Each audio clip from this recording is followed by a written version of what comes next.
Every sociologist acknowledges the existence of certain social institutions, such as family, church, and government.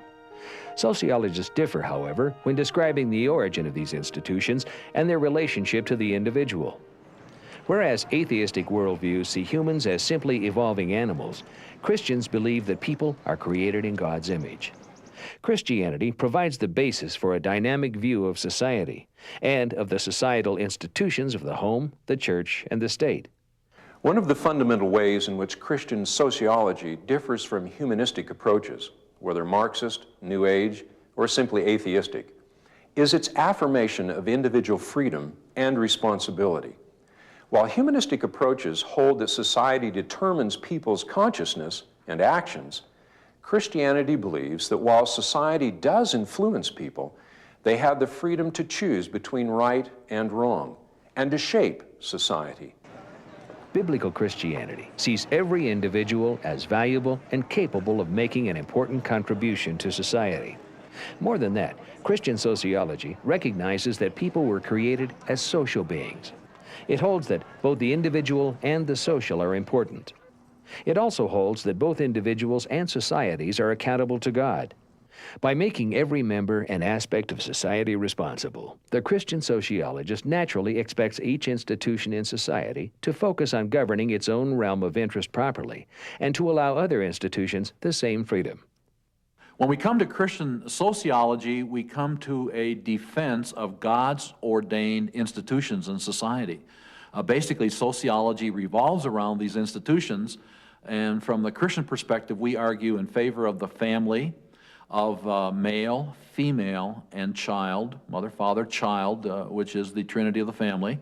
We argue for the existence of the church as an institution in society, and we argue for the institution of the state or government. Within this overall framework of these three joint spheres, it will recognize the need for a system of checks and balances, a system of levels of appeal of decisions that are made, but you won't have any one sphere dominating over the other spheres. This prevents the accumulation of so much power in single hands or within a small group of people as to become a threat to the liberty of everyone. And yet it also prevents the collapse of the whole society into individualistic, anarchic social arrangements. Thus, the government is not to encroach on family rights or on the church. Neither are the others to overstep their boundaries. All these institutions can influence one another, and all are equally answerable to the Creator and ruler of the world. Christian sociology values both the individual and society.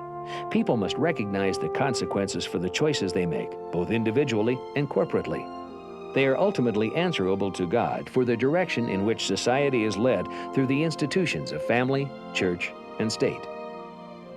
The biblical Christian worldview contains a theology, God is; a philosophy, God created the heavens and the earth; an ethics, God revealed His moral order; a biology, God created life; a psychology, God created man in His image; and a sociology, God established certain institutions in society. This worldview, based on God's revelation, addresses all of life. While many may deny these truths, Christians, as Christ's ambassadors, are to declare them boldly and clearly. They are to live these truths in their daily lives as they love God with all their might and their neighbors as themselves.